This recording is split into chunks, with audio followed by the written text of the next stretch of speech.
All right, I'll start with injury update here.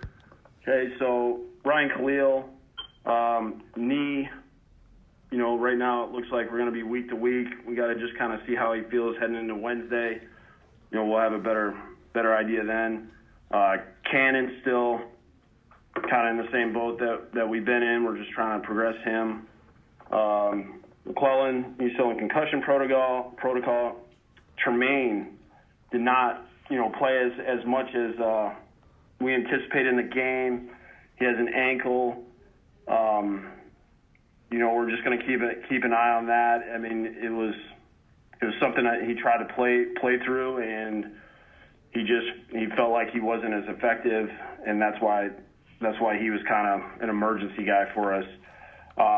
Neville, we're trying to get some updates and sending him to some different guys, just specialists to try to figure out kind of where he's at. Herndon looks better for this week. We'll see what happens when we hit Wednesday's practice. He's progressed really, really well here in the last couple of days, so we'll see where that takes us for this week. Sam sprained his left thumb. He's basically wrapped up right now. This is going to be one of those things that's going to bother him all year, but it looks like that he's going to play through this. Beecham, he's working through kind of what he's dealing with his ankle. He's going to try to go this week. We'll see where we're at on Wednesday. And C.J. Mosley, he is going to be out 5 to 6 weeks, and we will kind of determine where we're at when we hit that point where he might have an opportunity to come back. Rich from ESPN, your line is active. Okay, Adam, just on following up on the Mosley thing. So there's no surgery there, and is that still a possibility? Like, how did you get to the 5 to 6 week threshold? Does that mean no surgery? He went to a specialist that he trusts, and basically they're going to try something different than surgery. And really, the time frame they gave us was 5 to 6 weeks, and we just thought that was, for us, it's better to leave him on the roster, kind of see where we're at when we hit that point, see what kind of where we are, with our season, and then make a determination after that. Mark from the Post, your line is active. Hey, Adam, as you kind of, with regard to Sam, as you kind of look at what you can do to help him out on your end, what are some of those things? I know it's just we're quick after the game here, but A, what are some of those things? And B, how much of a part of that is getting Le'Veon more involved? I can't imagine the 12 touches in 53 offensive plays is probably ideal for what you were trying to do. Yeah, it's unfortunate that some of the times that we're trying to get him the ball, we screw up somewhere else. We haven't given him much running room in the run game. There's one or two free hitters way too many times. We have to be more efficient as far as getting our guys covered up in the run game, because that's going to lead to more rushes. For me as a play caller, when I see multiple guys squaring him up in the run game, it makes it hard to stick with the run game. And we try to find different ways to get him the ball, and some of the stuff, you'd like to be able to just get him over the ball and get a couple checkdowns, but we're not protecting the quarterback long enough for him to get to the check down. It's like by the time Le'Veon gets out on the check down, like the ball's already out because we've had some kind of breakthrough there.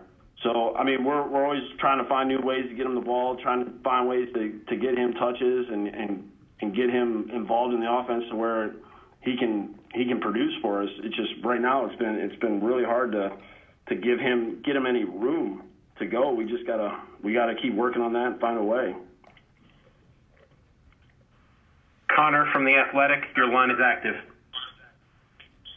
Yeah, hey, Adam, I was just wondering if you could kind of explain why you guys made the decision to trade Leonard Williams and how that trade went down with the Giants? Yeah, I mean, right now I really can't go into anything until this thing's official. I just know right now, Leonard's done everything that we've asked him to do. He's worked hard. He's done a great job in practice. He's fought as hard as anybody to every game. So, I mean, really, that's all I can say about that whole situation. Matt, NJ Advanced Media, your line is active. Adam, obviously, still some rumors hanging out there with Robbie over the next 24 hours here, maybe some other moves to come. Kind of how do you approach these next 24 hours as you wait to see what team you're going to have on the field come next week? Yeah, I guess I've just been focused on, one, going through this last game, and then, meeting with the players and, our team meeting and then offensive meeting, special teams meeting. So, for me, that's something that I can't worry about right now. My conversations with Robbie are just stay focused on what you're doing, and, he's done a good job of doing that. Manish, Daily News, your line is active. Adam, a couple things. The fact that Leonard's gotten traded and you guys are likely looking to trade other assets, do you view that as the front office kind of turning the page on this season? I know as players and coaches you don't do that, but do you think, from a big picture perspective, that's kind of where the organization is going? And secondly, on an unrelated matter, I know you want Sam to play in the pocket and be better in the pocket, but can you do a better job of kind of doing things that he does well more often, like design rollouts? To answer the second one first, that's a big yes. I would love to get him out of the pocket more often than what we had. New England's tough to do that against because they do a really good job of kind of closing off that edge. Dallas, it wasn't ideal because those guys come flying up the field. This last game, there was more opportunities to do that. I wish I would have done more of that. Hopefully, we can keep coming up ways to get him, a cleaner edge. That's one of the things that's always tough about when you do any kind of nakeds or boots or anything like that, is you're always a little worried about dirty edges. We call them, where a guy's coming off the edge, whether it's the defensive end, one of the linebackers, the nickel, to where now it's a panic throw. There's not always a great outlet, but yes, that is something that I need to make sure that we do a way better job of giving him an opportunity to get on the move more. That would help protection-wise as well. As far as the whole thing with, kind of how the front office views things when it comes to this time of the year is what it is. And, coaches, our job is to do everything we can to coach the players that are on our roster. And whether it's injuries, trades, all those type of things, that's our job. Like we're here to coach the players that we have. I look at it as our job is to go out there and try to win games, and the front office is doing everything they can to put us in a good position, not only now but in the future. Rich from ESPN, your line is active. But how do you stand in front of your team and, tell them to win this week's game when you just traded arguably one of your better players and there's a chance that another pretty good player is going to get traded too? How tough is that for the coach, as the coach, to do that? I've never found that part to be difficult. The thing is when you have the group of guys that we have, I've really been impressed how these guys have worked day in and day out, how they've handled meetings, whether it be criticism or, when things go well as far as taking coaching. I think these guys are more focused on how do we fix the problems that we've been having, how do we be more consistent, how do we play more complementary football. I mean, it takes all 11 of us in all three phases to really execute things, and we have to do a better job in that area. And I think this group of guys have done a really good job as far as like staying on task, trying to work, trying to get better. We just got to find a way to execute a whole lot better on Sundays. Andy from The Record, your line is active. Hey, Adam, just kind of touching again a little bit on what Rich said. Yesterday in the locker room, Jamal Adams seemed more frustrated than really any of us have ever seen him after a loss. Just how a guy like that who really wants to win and has lost 15 of his last 17 games, how do you keep hyper-competitive guys like this positive in these difficult situations?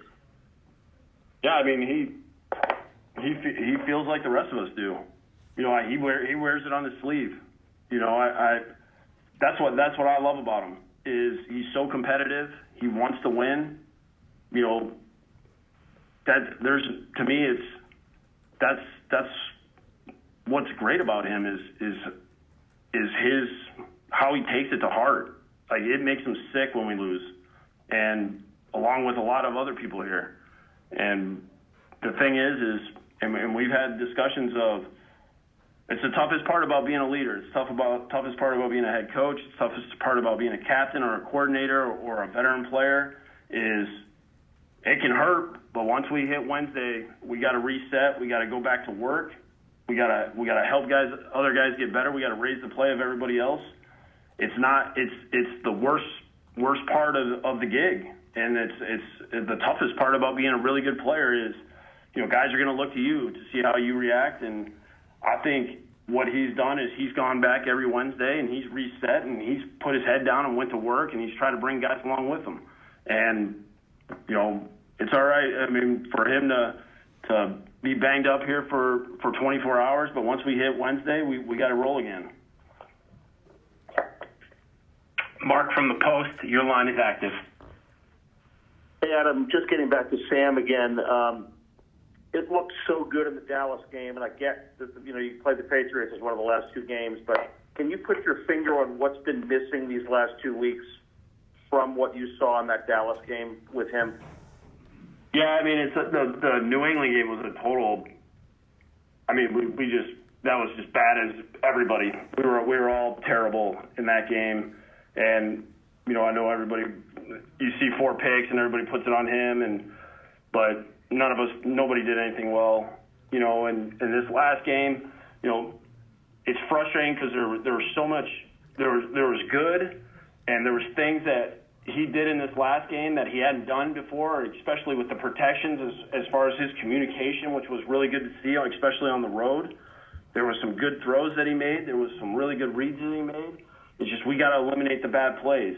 We also we have to do a better job protecting them. You know, when a quarterback goes 16 play streak there, and you know, we have 13 throws in there, and he's getting touched, sacked, or hit 9 of the 13 times. That's gonna change kind of how the quarterback plays, and we have to do a better job of protecting him. He has to do a better job of protecting himself. I have to do a better job of calling plays. I mean, it's all of us really doing a better job at what we're supposed to do to help him kind of get in a rhythm, stay in a rhythm, and be able to do that for 4 quarters. Went and what your message was with him.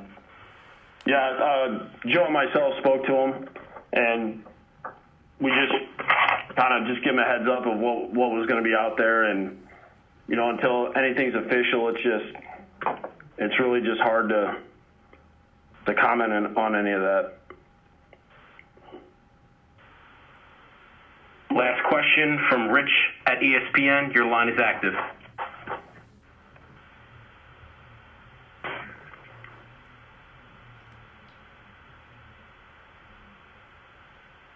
On going back to Miami this week. What's that, Rich? You had the mute button on again. There you go. Osemele, why'd you cut him? And your overall emotions on going back to Miami? I guess just looking at Miami, I mean, right now we're in a position where we need to focus on winning the game. Like, the fact that I was there last year is irrelevant, and I'm not going to comment on KO. I mean, he's not on our team anymore. It's just there's no need for me to comment on it.